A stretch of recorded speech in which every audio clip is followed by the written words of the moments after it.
I didn't like this at all. That's what I've realised. This is what always happens when we start talking about it. I realise my actual feelings about these things. I was surprised you were putting yourself as close to the fence as you were.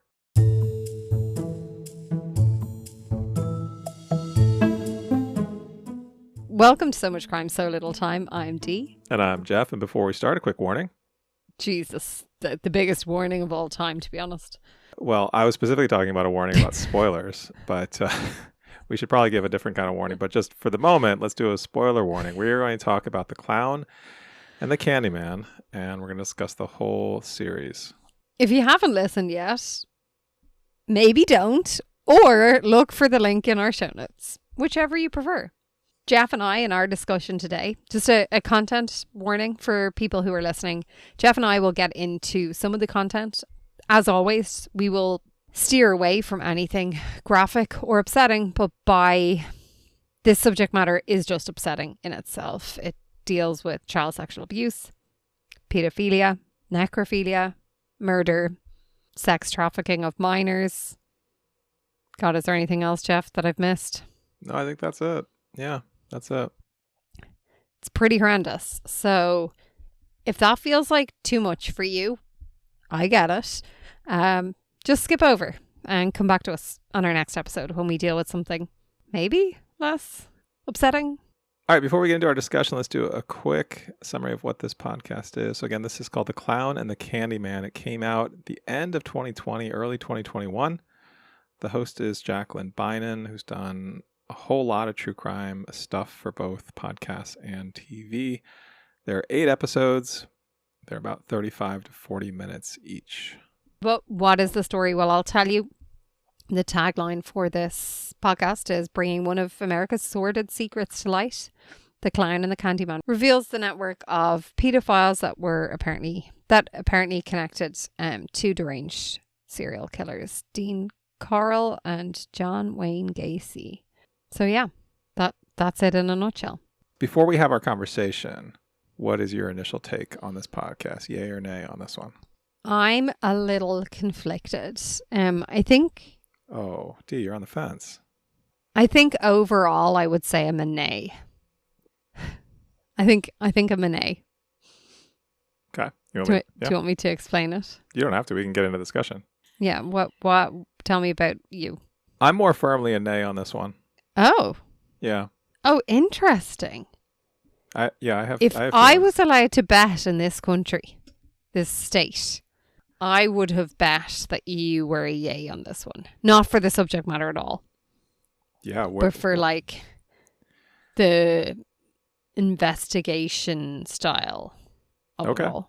All right. Well, let's get into it. So I'm intrigued by that. Let's start with your fence sitting. Why are you on the fence about this? Sorry, I'm like standing beside the fence. I'm not sitting on the fence. Okay. You're on the nay side of the fence, but you're adjacent to the fence. Yeah. You can touch the fence from where you are. Maybe like an arm stretch away. Like my fingertips aren't actually touching the fence. Okay. Why are you as close as you are to the fence?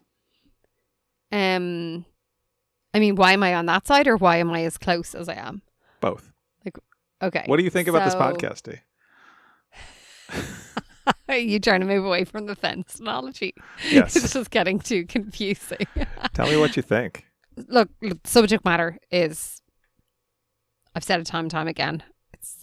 I want to put my head in the sand to part of this stuff. At least not that I want to put my head in the sand. I want to be aware enough to be a responsible parent, but I do not need to hear the level of detail I heard in this. I felt like too many times for me, it like lent into like the more sensational tones or comments. There is trigger warnings and content warnings at the start of it, but I still felt like some of the things didn't need to be said, and that wasn't for me. Actually, I disagree on that point. I actually thought it was fairly tactful considering just how gruesome, horrific, upsetting the content was. But I guess that, I mean, obviously that's a very subjective thing here, but I think they could have gotten a lot more lurid. I think they could have gotten a lot more graphic. Yeah, that I actually thought that was handled well. I You mean, disagree?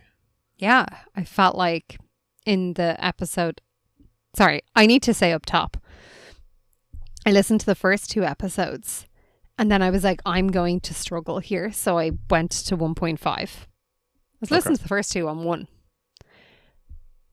By, I think, episode 4, I was on 1.8. I just wanted this done. I needed this out of my life. So I want to say that up top. Okay. Whatever episode was talking about this, like the scouts and all of like the tapes and the files they found from there were times when I heard about what was in an image or in a video that I felt like it was not necessary. Yeah, I didn't think. Fair. And out of respect for all of the victims involved, which like the victims involved that they're discussing, it's not just the people who have died. And that was alluded to in the last episode. This is also the people, say, in all the scout camps that went away. Like, not all those boys were, I think, brought into this, but a lot were. And I just felt like that was leaning. And that's just one example. I'm trying to describe the examples without describing the images that I now have in my mind of them. And I just don't think it was necessary. I think that's fair. I think this is, I mean, well, and that kind of relates to why I'm a nay on this podcast, why I was critical of it. I think it tells a very broad story that covers a lot of ground. And it's a lot of different stories all rolled into one. And that's kind of the point, right? Like the point that they're trying to make here is that all of these things were connected. These weren't like lone wolf actors, serial killers. Like they were part of a broader network. And like, I get that.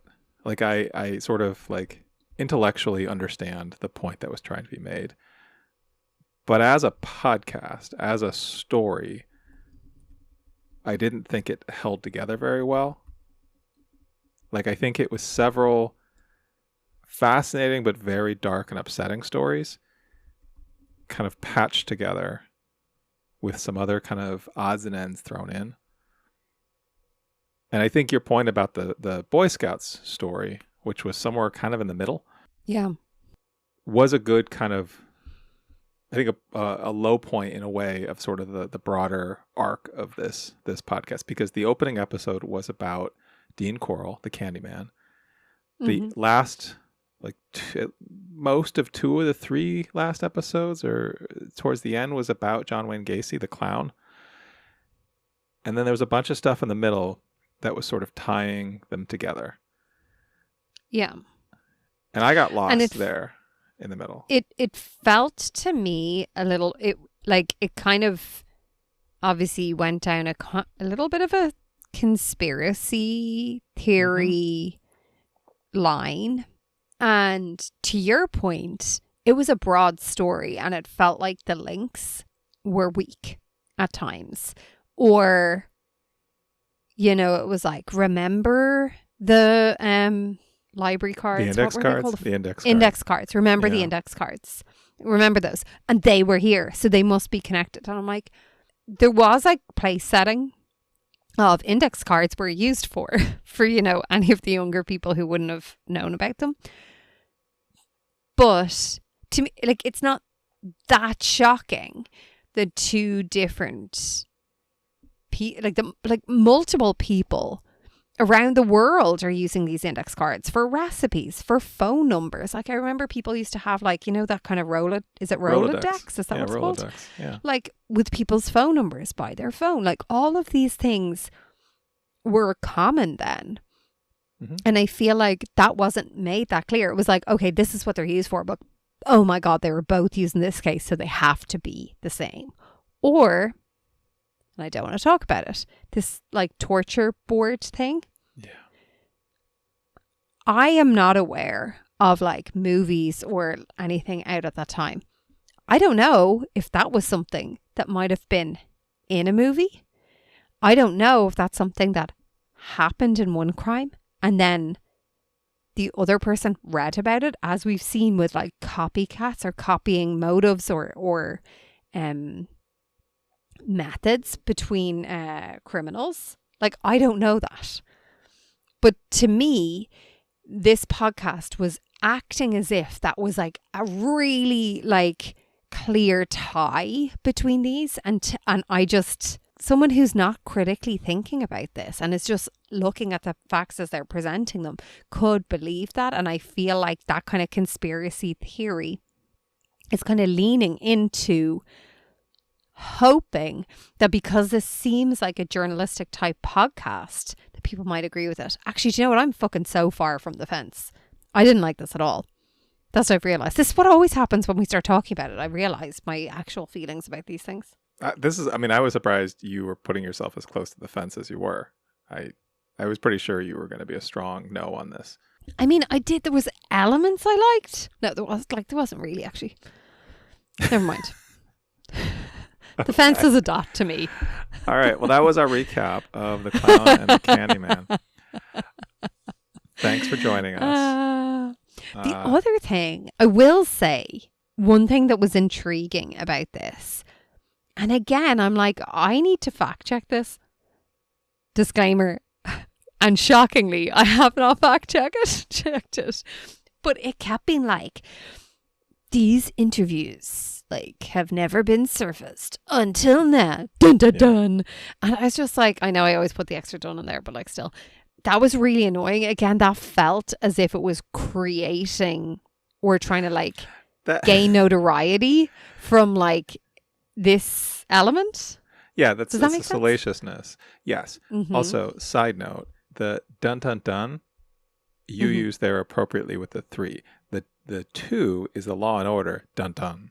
That's the Law and Order is 2. The other version of the dramatic reveal is 3. So you were correct there. But I was trying to Law and Order it. Well, then you were incorrect there. It should be yeah. Okay. The other element of that is, you know, the guy who went to the island, the guy that was like owned the island.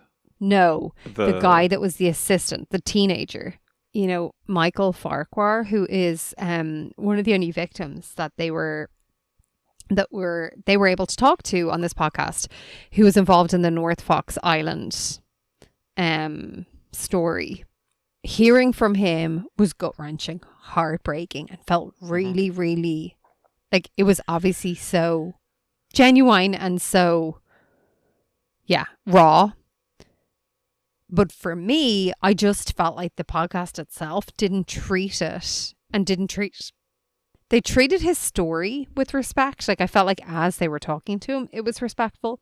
But like the build up being like, for the first time ever, we're going to hear the story of like that, like didn't appeal to me. Like this is horrendous and gruesome and awful.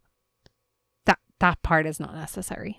Yeah. Well, that's getting at one of my criticisms of it, which is the sort of production values of the podcast. And I think we've talked about this before, particularly with things that are like more of like the Dateline kind of style. And I think this had a lot of those elements of like the music, the sort of leaning in on cliches, the sort of overly dramatic, like teasing things, and like very like, it wasn't jokey, but it was like, no, it had sort of a lack of seriousness to it in a different way. Not a funny lack of seriousness, like a lack of seriousness of like it was trying to. How can we add drama to this? Yes, trying to be dramatic when it didn't need to. Like the story itself is dramatic.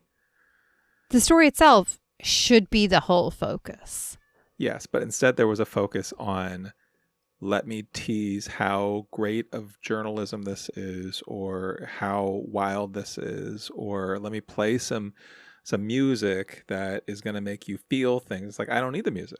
I don't need any of that. Just let the story speak for itself. Let these people, because you've got these primary sources. You've got these people who were victims. You've got these cops. You've got these like family members. Like you've got a lot of good primary sources. You've done a lot of good journalism. Yeah. Like, Yeah. that was here. And that was the frustrating thing for me.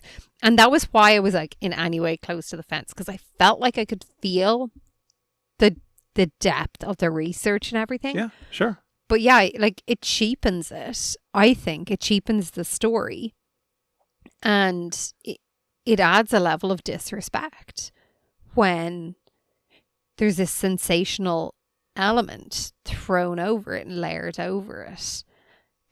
It's nearly as if they're like, well, can we make this more dun dun dun?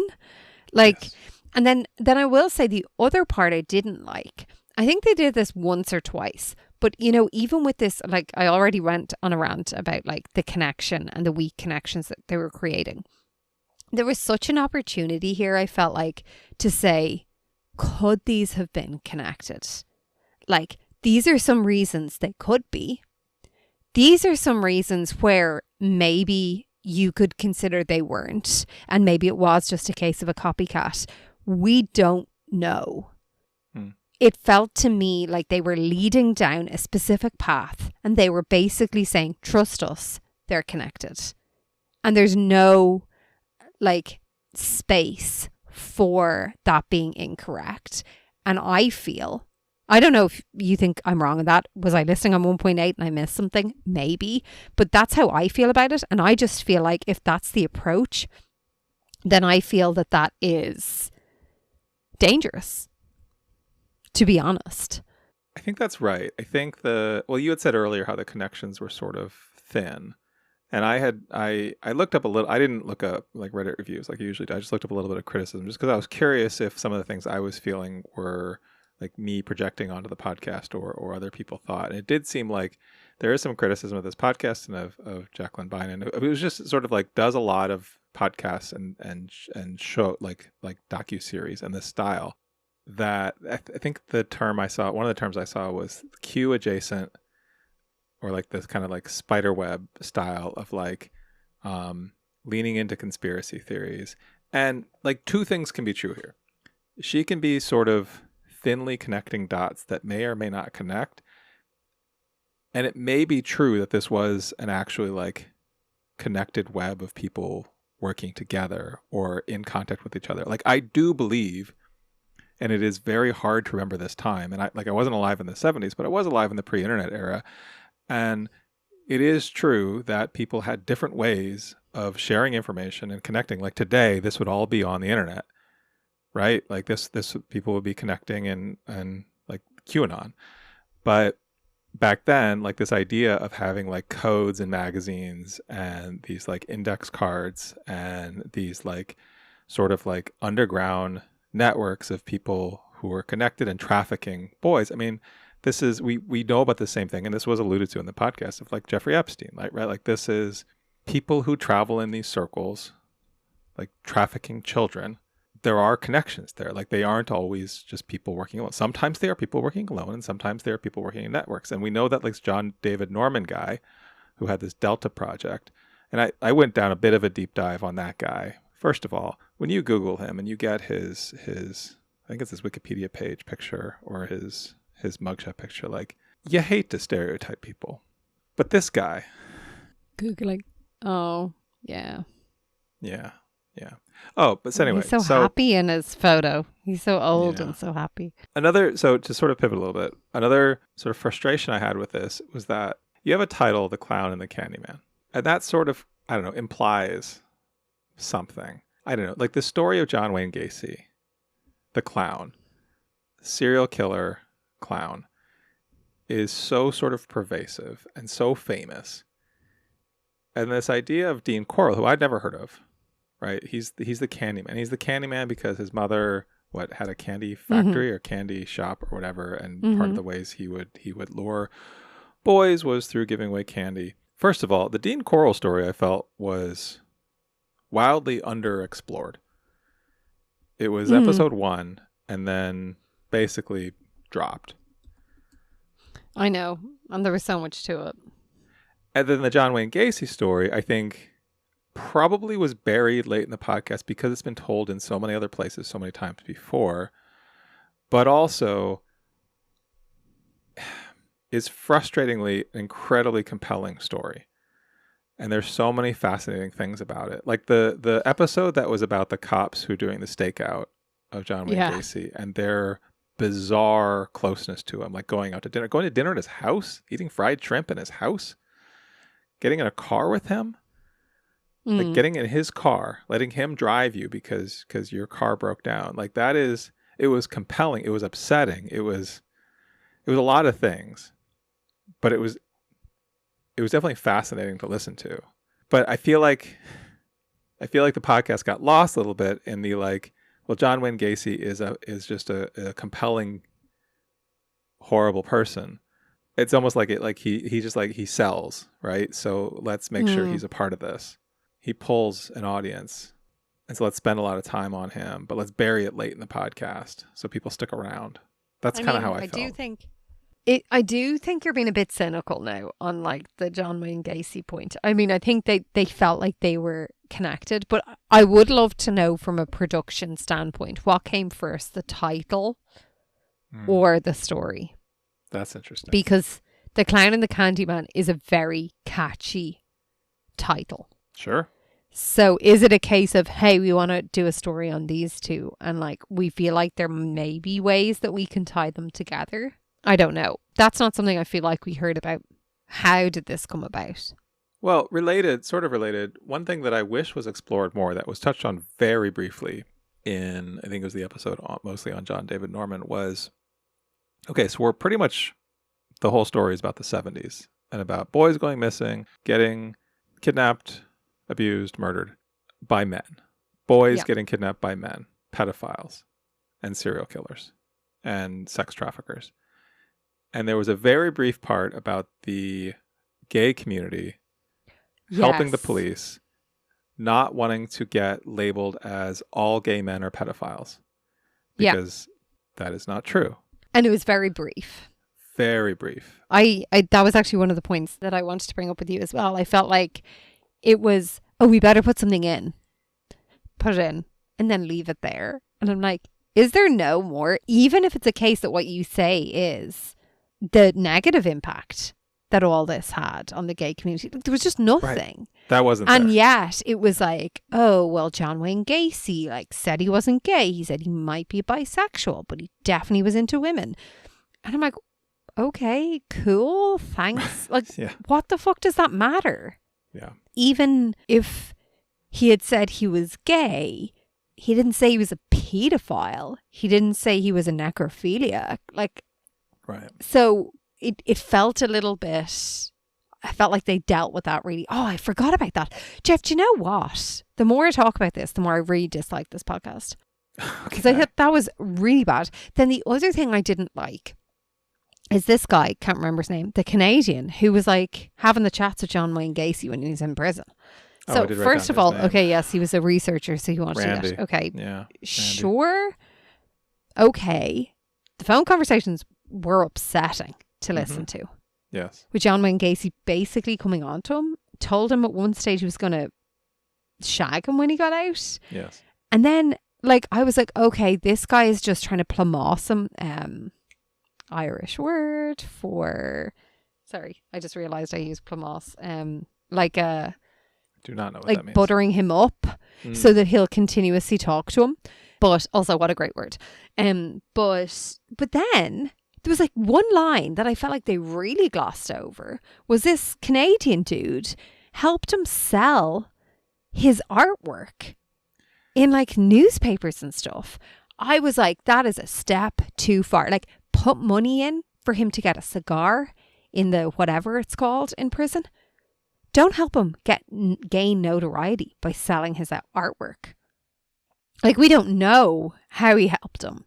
Like, was John Wayne Gacy selling or sending artwork to this guy and this guy was selling it for him and giving him the money back? Were you aware of the John Wayne Gacy clown paintings? No, and I don't want to be aware of it. And I don't think it's something that should be publicised. Honestly. Like, I was disgusted at this Canadian. I'm not even giving him his name right now because I'm annoyed at him for doing this. And I'm also disgusted. Like, I'm disgusted that it exists and that it's allowed to exist. And also that people want them. the fuck is wrong with you? Not you. Sometimes I would think, what the fuck is wrong with you? But not in this instance, because you haven't done anything. Wait, when? What did I do? What's wrong with me? What did I do to you? Yeah, I think I'm real annoyed actually now. That's fair. I thought those calls were fascinating, but also upsetting. But I also felt like they didn't really belong. Like, they didn't serve the point of this podcast. It was more just like lurid details that were interesting on their own, but didn't further the point. The same way that, honestly, the cops talking about their stakeout of John Wayne Gacy, that didn't really help connect the dots to the broader point. It was sort of a distraction. Mm-hmm. I did want to touch on, because it was around the same time. Actually, this was mentioned a little bit earlier, but we were talking about before the Boy Scouts thing. And then something we didn't talk about there that I wanted to make sure we touched on was the White Slavery Act, which is the Mann Act, I think. It's the White Slave Traffic Act of 1910. I looked this up because I was curious, because they talked about how they were talking about a mom who sold her boys. Yes. And they said how there was this law that you couldn't do that, but it only applied to girls. Yes. Previously. Oh, you looked this up. I was walking at the time. I did not. Yes. Look it up. So this is I think, if I have the right thing, this is the Mann Act. So the White Slave Traffic Act of 1910, which is a U.S. federal law. And the long title is an act to further regulate interstate and foreign commerce by prohibiting the transportation therein for immoral purposes of women and girls for other purposes. So basically, it's about sex trafficking of women and girls. I mean, that could have been a podcast unto itself, right? Like, I don't know. It's an interesting topic. This is actually one of the things that R. Kelly was convicted of in 2021, and I never know how to say her name, Maxwell. Oh yeah, Ghislaine. I don't think we need to give a shit. Well, some people we want to give credit to and like be respectful of, and there's other people who can go fuck themselves. Anyway, R. Kelly, her, no, and is that not fair? Sean Combs were all convicted of violating this law. So was Chuck Berry. Charles Manson was charged with this, so the charges were dropped. Yeah, Charlie Chaplin was acquitted, but charged with this. You know what you're reminding me of right now? Another thing I didn't like in the podcast, which is like all the name dropping. Like, it felt like throughout the podcast there was a lot of that. Did you like that segue? I think you found that segue funny. So like, obviously the Epstein commentary, or like the parallel with Epstein, like I get that, but again, maybe I'm leaning into your cynicism here. Is that just to like, everyone was talking about Epstein when this podcast came out, like, so let's throw him in here? I don't know. But then even throughout, it was like, even with the John Wayne Gacy story, with the police going to like bars and stuff, they were like, oh, people would come up and talk to him. Like, even this one time, this governor, blah, blah, blah, came up and spoke to him. And I'm like, okay, there is a world where whatever governor that was, or former governor, I think they said, was connected to him in a sordid way. Yeah. And that's what they're alluding to. But also, maybe not. And like, you just drop a name in there. Yeah, that's fair.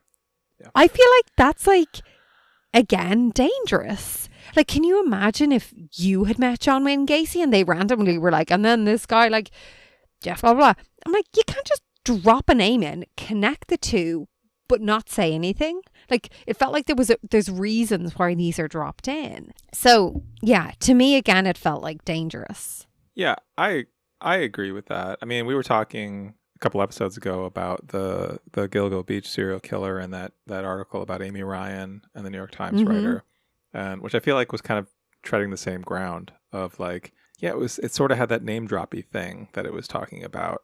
Well, you see, I didn't agree with it at that in the article, because I thought that was the point of the article, is trying to prove that point. Sure. Here, it doesn't feel like it's trying to prove that point. It feels like it's like a way to, like, I don't know, boost listener. I don't know. Yeah, I mean, the one name that was dropped that was kind of odd, but I guess makes sense when you know the story, is Harry Connick Jr. and his dad. Oh, he's an actor, is he? Actor and singer. Harry? Yeah. It's a triple threat. I don't know about triple. For people of a certain generation, Harry Connick Jr. is very famous. I've watched. Yeah. Yeah. Yeah. What was his His dad, Harry Connick Sr., was a cop in New Orleans. Oh, okay. And he was talked about in the Boy Scout episode. Having like been involved in like the He was involved in this case. In the Boy Scout investigation. investigation. Yeah. Yeah. And But to yeah, be fair, like- yeah, he may have like legitimately involved, but also like it spent a little bit of time trying to talk about like, hey, you know, Harry Connick Jr., this is his dad. It's like, well, Harry Connick Jr. had nothing to do with any of this. Yeah. Can I ask you, so while we're talking about that episode again, because there were a couple of other things I wanted to ask you about. So that episode, I know we don't want to talk about the specific details of it, but the kind of zooming out photomats. Were this a thing in your lifetime? To be clear on what it is, it's like a photo lab, like where you drop off your film and you get Before photos? iPhones, people would take pictures on film with a camera. Yeah. And Yeah. then drop that film off either at a drugstore or at one of these like Yeah. kiosks in a parking lot. And then they would come back a day later or whatever and get the pictures on like, We never 4x6. had like the kiosk in the parking lot. Like that wasn't, Okay. that's an American thing. But yeah, like you'd go to like the pharmacy and drop your film in, or like there'd be like camera shops you drop your film in. yeah, which you can still do now at like a Walgreens or a CVS or something. I remember photomats. Those were a thing when I was a kid. But even if you're talking about like a Walgreens or something, I guess I get it that at the time, everyone just did this. Everyone took pictures with cameras, dropped them off at a place, had them develop the film into prints, and then would come back and pick them up. And maybe this is me being naive, but if there are crimes depicted in those pictures, let alone crimes, I feel like we're now in an era where people take pictures of things that are private and maybe share them, whether it's Snapchat, whether it's texting, however. But if you had to take a picture of something, bring it to a stranger who would then pass it off to another stranger, where it would be on a conveyor belt somewhere, where God knows how many people are going to see that picture. Maybe I'm being prudish. I wouldn't do that. Like, I'm not dropping that roll of film off. And I'm not even talking about criminal things. I'm just talking about like personal things. So like if you get raunchy photos, you're not going to drop them off to the local CVS to develop them. Would you? But no, but like also I feel like it's like that step of being removed from situations. First of all, like people, it's like the what are they called, keyboard warriors. Like they'll say anything because they're not seeing the Yeah. person, so you're not like But worried about it because it's like that. Like I'm not going to see it, and I'm sure at that stage there was some disclaimer, terms of service that basically say they're not going to look at your pictures. I'm sure of it. In practicality, they definitely looked at the pictures. It would be an interesting investigation to think of, or like to research how many crimes were solved through, you know, photos ending up in like, is it called photo mats? photo MATS? Photo mat. Yeah. I would think that would be interesting. But I also think, Jeff, this just shows the fucking gall of them. They were getting away with it. Sure, they had magazines with this like secret code. Yeah. But that's a They secret thought code. they were invincible. But yes, okay. And I first of all, I don't want to make it seem like I'm being flippant about them. This is crimes against children. This is horrible. But other stories we've covered, like I was thinking about this, about other crimes we've covered, and I just imagine like if the perpetrators of those crimes, if the criminals in those crimes, whether it's murder, whatever it is, took pictures that implicated them in these crimes.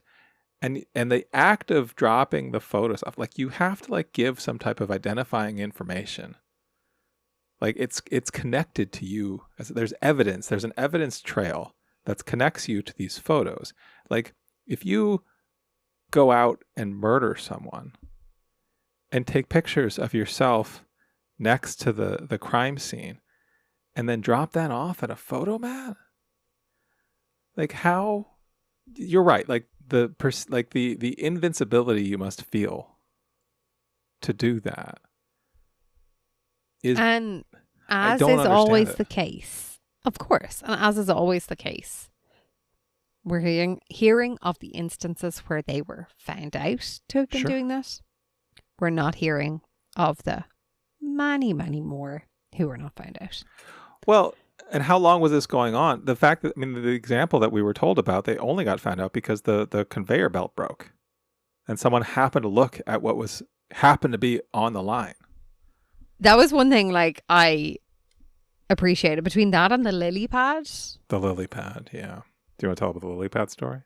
So it was like so I even remembered all of the files. Someone got spooked that they were being found out. So it was like all of the files and like photos and like index cards, everything. They put them into a bag.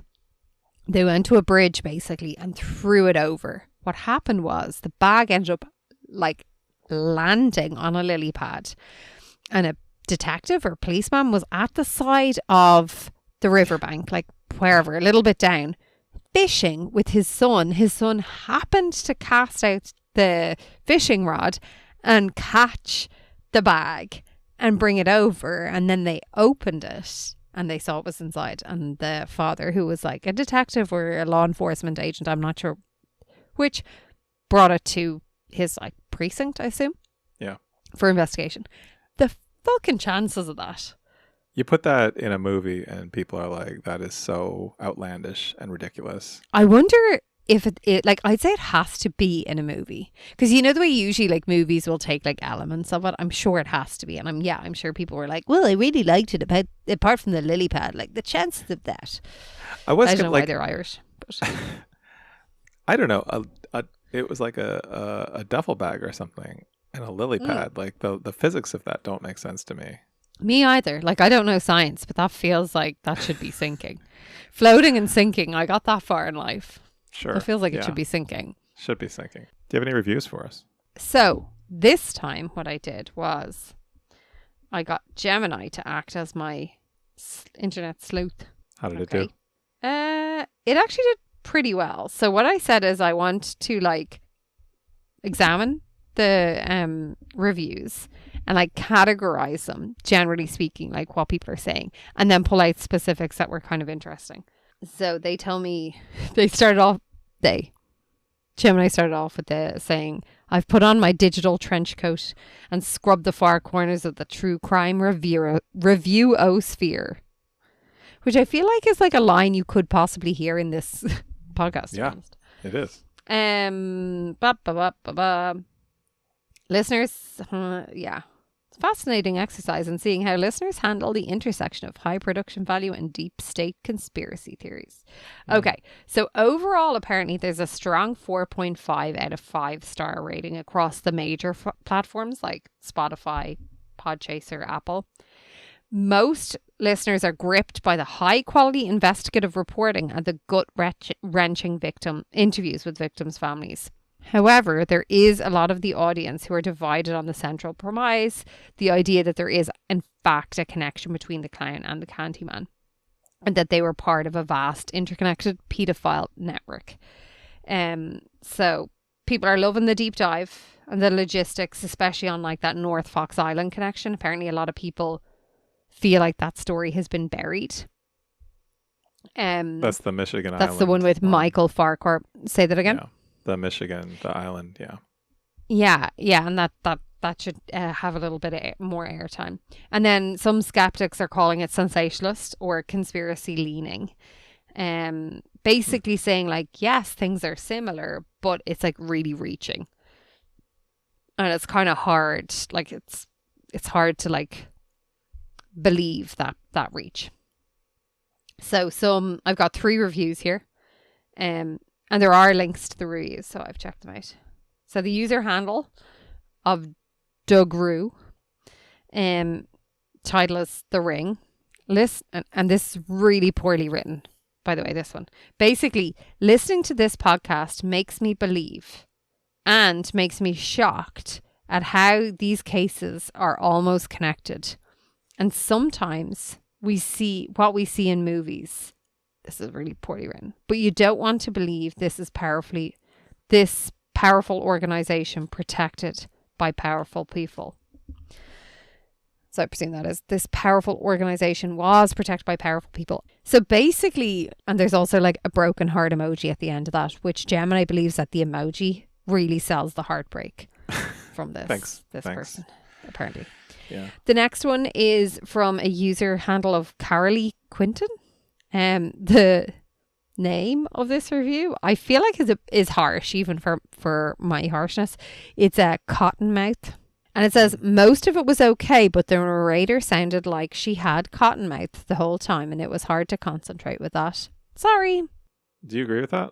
No, but also, like, that is your review of a podcast that's dealing with, like, a potential network of pedophiles, like, detailing gruesome murders of so many people? That is your fucking review? What does that even mean? I don't know. You know, that cottonmouth kind of sound.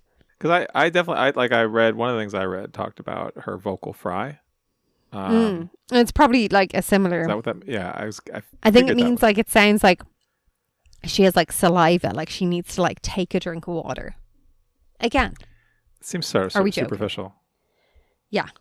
And then sorry, I have two more. The next one is by H. Fights. Conspiracy Nonsense. 3 on performance. 3 out of 5 on performance, 1 out of 5 on story. Mm-hmm. And then the last one is Dearest Fawn. More needed. That's in capitals. That's why I use that voice. I love this podcast. It was very detailed and informative about how these murders connected. But we need more on this Michigan island, which, yeah, absolutely. We do, I do believe that there's more to tell on that, like, North Fox Island story. So I don't disagree with that one. So, yeah, I think overall it seems like this podcast has got, like, pretty solid reviews. Yeah. Yeah. But there are those who believe that the conspiracy theories are just too far-fetched and they can't get on board. I mean, I think you pushed yourself pretty far away from the fence and you're a strong no on this one. You would not recommend this. Right? Yeah, no, I can't even see the fence anymore. Yeah. I mean, I started there and I think I am still there. I do think, like, I think what sort of frustrates me the most is that I do feel like this is, like, there are stories worth telling here. There are important stories. But that's what we said. Like, they did the journalistic work and then they presented it. Like, dun, dun, dun.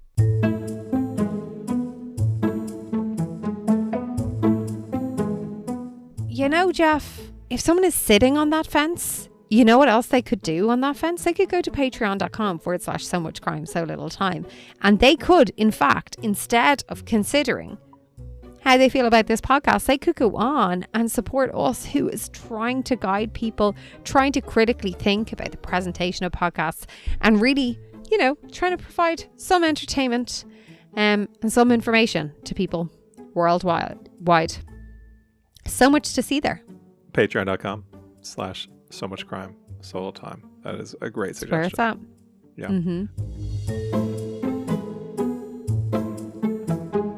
Before we go, one last note. So you've been listening to us talk about this podcast. We've been pretty critical of this podcast. And I don't know, I guess, what I really want is everyone listening right now, wherever you are, if you're driving, pull over to the side of the road. If you're running, safe. Take a break from your run. You could probably use a breather. You probably could. We've all been there. He knows, apparently he is into marathons and shit. Pick up your phone.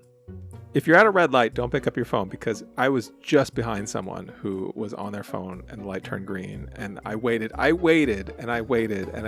before I honked. I did eventually honk because the light was going to turn back red. You waited? Look, I just finished watching a show. Like, a about little road tap rage. is fine. Yeah, but it's not like a hold down. It's like, hello. I don't want Ali Wong coming after me. Anyway, wherever you are, we really want to know what you think, because what we're going to do next, just to let you know, our inclination is to pivot from this story to something a lot less gruesome, a lot less horrific. Yep. But tell us, give us a comment on this episode and let us know if you thought more of this, less of this, If you only got 10 minutes into this, then you're probably not listening to this part right now, unless you skipped ahead. But we want to know, we want your feedback. We also want your ratings. Your ratings really do help us. And if you haven't done it yet, really, this is episode 201.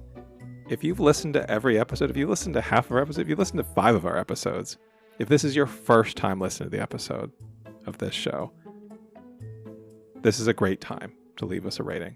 It really does mean a lot to us. We're not just saying that. I know we say that every episode. You can tell it means a lot to Jeff, because for the first time in 200 odd episodes, he's using so many words to go around and around the garden to get to the point. And that tells you, that's not me who's talking, who usually goes round and around the world to get to the point. That's Jeff. And that shows how much he cares, how much he would appreciate those comments, those ratings, and also for you to spread the word. Thank you so much. We appreciate you listening. He's going to stop talking now.